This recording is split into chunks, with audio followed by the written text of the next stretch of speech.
Vamos a hablar a continuación sobre la antropología vial, podemos llamarle así a lo que va a estar pasando el próximo 30 de enero. Bueno, pues en cierto sentido ya les comento que el CIS comienza con sus charlas que se establecen cada cierto tiempo y que buscan también dialogar sobre nuestra actualidad, sobre nuestra sociedad desde ámbitos distintos. Y hoy quiero recibir en nuestro estudio a un invitado, agradecerle por haberse venido hasta el canal y por supuesto por adelantarnos detalles de lo que va a estar hablando en esta charla, que dicho sea de paso va a tener lugar el 30 de enero a las 16 horas en el auditorio del CIS, para que ya lo tome en cuenta y lo apunte en su agenda. Marcel, bienvenido, gracias por estar con nosotros. Gracias a ustedes. Te agradezco mucho. Cuéntanos sobre esta línea de la cual vas a estar hablando en la conferencia. ¿Podemos hablar de una antropología vial? ¿Tiene como que cierta relación con lo que vas a estar o totalmente no, lo contrario? Cuéntanos. Supongo que cuando se habla de antropología se habla de las antropologías, ¿no? Entonces sí, podríamos hablar de antropología de la movilidad, de antropología vial.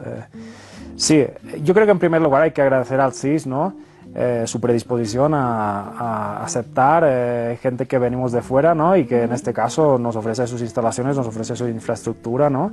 Y ahí es un arma que, por lo menos visto desde mi óptica y desde donde yo vengo, es muy potente, ¿no? Realmente tener una institución como el CIS es una envidia para el mundo, yo creo. Sin duda, y la empresa que ha tomado desde hace algunos años en relación con la edición de estos textos más importantes para el Bicentenario. Bueno, y sin duda alguna es una propuesta muy abarcadora, porque habla de todo, de historia, de sociedad, de literatura, ¿no? Son varios los textos que entran en ello.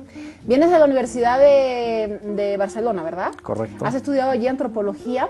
¿Cómo podríamos entender hoy la antropología en la medida en que siempre se piensa en la antropología como esta ciencia que solo estudia lo histórico, lo ya pasado, lo antiguo o lo que está antes de lo que hoy vivimos, ¿no? ¿Cómo pensar en una antropología más actualizada? Bueno, yo siempre digo que a los antropólogos nos gusta más estudiar a los vivos que a los muertos, ¿no? Claro que hay mucha confusión, ¿no?, de antropología que recuerda a la arqueología, ¿no? No tiene nada que ver. La antropología es una ciencia social hermana de la sociología y está conectada con las otras ciencias sociales, ¿no? Focalizándose en las culturas, si se quiere llamar así, y en qué hacemos como individuos en tanto que pertenecemos a grupos culturales, ¿no? Y ahí se abre un campo enorme de posibilidades, ¿no?, de estudios, ¿no? Realmente mi tema de investigación allá es la fiesta popular.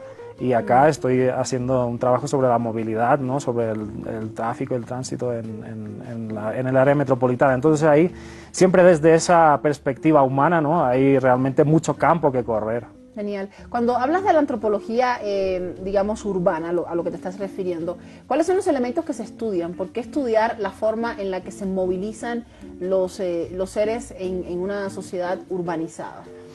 Bueno, hay un gran debate, ¿no?, en las ciencias sociales sobre qué significa lo urbano, ¿no? Y ahí está como esa dicotomía, ese binomio que se opone a lo rural. Pero hoy en día, en estas sociedades complejas, es difícil intentar separar qué no es urbano, ¿no?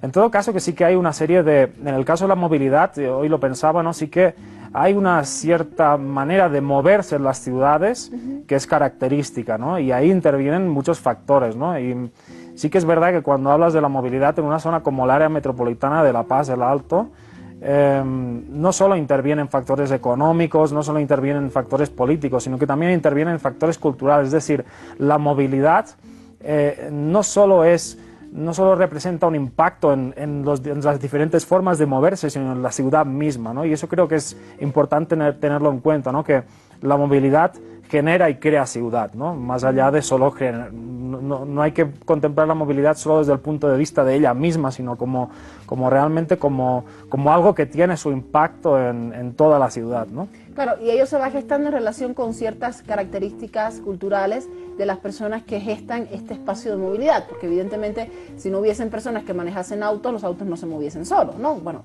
va a llegar un momento en que yo creo que sí va a pasar, pero en este momento no sucede así. Por tanto, tiene que ver también con cierta característica cultural con la que cada uno que conforma este circuito, que recibe el producto, el beneficio o que se encarga de proveer, digamos, este tipo de elementos, vive y cómo concibe su propia ciudad. Me imagino que en este estudio habrá una diferencia como que tangencialmente notoria entre la ciudad de La Paz y la ciudad del Alto en relación con movilidades, ¿no?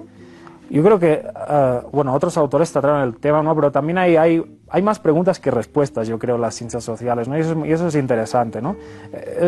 ¿Son La Paz y el Alto dos ciudades o son un área metropolitana? Es una ciudad con dos municipios diferentes, ¿no? Hay que preguntarse cosas de esas. Pero en todo caso yo creo que también es importante cómo concebemos la movilidad, es decir, la movilidad no solo son el autotransporte o los buses o el teleférico, la movilidad es todo ese sistema, hablamos de un sistema donde las personas, sus narrativas, sus experiencias vitales también tienen que ser tomadas en cuenta, ¿no? Es decir, un peatón también forma parte de ese sistema de movilidad, ¿no? Y acá una cosa que se detecta, ¿no? Y que comparándolo con otros sitios del mundo, ¿no? Es esa poca importancia que tiene la persona, el peatón, ¿no? en ese sistema que debería ser integrado y que debe ser concebido como eso, como un sistema, como una cosa compleja y integrada, ¿no? Y ahí creo que lo interesante es ver cómo son y eso es lo que estoy intentando hacer desde el tiempo que estoy acá, es ver cuáles son las narrativas, los discursos y las experiencias vitales de esos agentes, ¿no? Es decir, no son coches que se mueven solos, ¿no? Ahí hay una gente y unas vidas, ¿no? Detrás de todo eso. Claro. Y en esa medida, ¿cuál tú crees que sea el aporte de tu conferencia para las personas que lleguen, que no tengan una relación directa con la antropología, que no hayan pasado por este espacio quizás académico para entender manifestaciones más populares, más cotidianas, que en realidad es la palabra, porque evidentemente dentro de la misma ciudad, dentro del mismo espacio urbano, hay zonas en las que se diferencian por la alta cantidad de gente que transita, por la presencia de mercados, por ejemplo, que si bien no tiene que ver con el ámbito de la movilidad, genera mayor movilidad alrededor de este espacio. ¿Cuál tú crees que sean las ideas fuertes o las interrogantes que son más importantes, como bien tú decías, con las que podrían salirse las personas que lleguen a tu conferencia? Bueno, yo creo que en primer lugar, humildemente creo que lo que debo intentar hacer es intentar darle transversalidad y profundidad al asunto, ¿no? Uno cuando llega acá, yo empecé a buscar se basa en titulares, ¿no? El mundo se mueve a veces por percepciones y titulares de prensa, ¿no? Con perdón por su profesión, ¿no? Pero a veces hay que intentar ir un poco más allá, ¿no? Y darle más que profundidad, incluso transversalidad, ¿no? Intentar relatar, dar voz a las voces, ¿no? Intentar explicar qué pasan en las cabezas de la gente, ¿no? Qué pasa, cómo operan los diversos agentes, ¿no? Y explicarlo bien, ¿no? Porque si no, el conflicto que es existente, que existe en la movilidad en el área metropolitana, se queda solo en titulares, ¿no? Y a veces eso no contribuye a encontrar soluciones, ¿no? Porque hay que encontrarlas y en eso todos los agentes están dispuestos a encontrarlas, ¿no? Y haciendo un poco un spoiler, ¿no? Sí que es verdad que a pesar que los discursos mediáticos nos dicen una cosa o que las voces populares o quizás el sentido común dice que no hay posible entendimiento, sí que lo hay, ¿no? Y eso hay que encontrarlo y hay que encontrarlo dando voz a esas voces, ¿no? Es que excelente. Me gusta la idea de lo que planteas porque utilizas estos conceptos que son antropológicos, sin duda alguna, pero también culturales para entender la sociedad de hoy. ¿Cuáles esos mecanismos que en cierto sentido tú has descubierto una vez llegado a nuestro país que te posibilitan entender una realidad que no forma parte de tu cotidiano vivir? Porque no es lo mismo estudiar un espacio así, alguien que vive acá y que conoce más o menos cómo se estructura, que alguien que viene de afuera con otras características y con otras visiones del mismo tema, ¿no?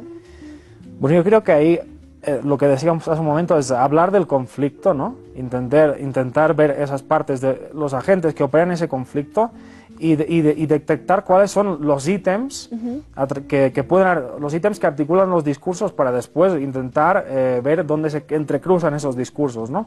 Hay un factor muy interesante que yo vi que es el tema del orden, ¿no? De la regulación. Todos hablan de orden, todos hablan de regular, cada uno de su manera, ¿no? Y también opera mucho el miedo, ¿no? El miedo de unos a perder quizás el trabajo, el miedo de otros a perder su posición política, y cuando hablo de política, que es también otro ítem muy importante a tomar en cuenta cuando hablamos de movilidad y políticas, no es solo hablar de partidos o de instituciones, los dirigentes sindicales o los radiotaxistas, todos los agentes, o incluso el peatón, también son agentes políticos, ¿no? Claro, que viene de una cierta organización de la polis, ¿no? De cómo se va organizando la ciudad en relación a una manera, digamos, de estructurar estructurar su propio espacio. ¿La charla más o menos cuánto va a durar? Espero que poco. ¿Poco? ¿Más o menos una hora aproximadamente? Yo creo que si hablo 20 minutitos y después abrimos va a haber apertura para... Claro, es la idea, ¿no? Formular, hay preguntas, porque a mí también me interesa recibir los inputs de la gente que venga, ¿no? Excelente, entonces el 30 ya vas a estar listo para presentar esta charla, esta investigación. Te agradezco mucho por la visita. Gracias a ustedes. Genial. Ahí está otra manera de acercarse a nuestra cotidianidad, al ámbito de la movilidad. Cuando le escribía a Marcel, le preguntaba específicamente con movilidad a qué te refieres, y es que a veces cuando nos encontramos ante esta palabra pensamos automáticamente en el transporte, pero esta palabra también puede ser utilizada en el ámbito, por ejemplo, de la movilidad de ciertos grupos humanos a otros espacios, donde también evidentemente la antropología juega un papel fundamental para entender por qué se dan este tipo de movilizaciones, dicho sea de paso, de un lugar a otro. En este caso hablaremos del transporte, y en la medida en que la antropología y la cultura nos pueda ayudar a entender cómo nos comportamos, dónde tendríamos que hacer hincapié para mejorarlo, sin duda alguna siempre será bienvenido esta propuesta. Gracias a usted por estar en nuestra compañía. Recuerde que acá hablamos sobre cultura hasta las 6 en punto de la tarde, y que luego de la pausa continuaremos con más.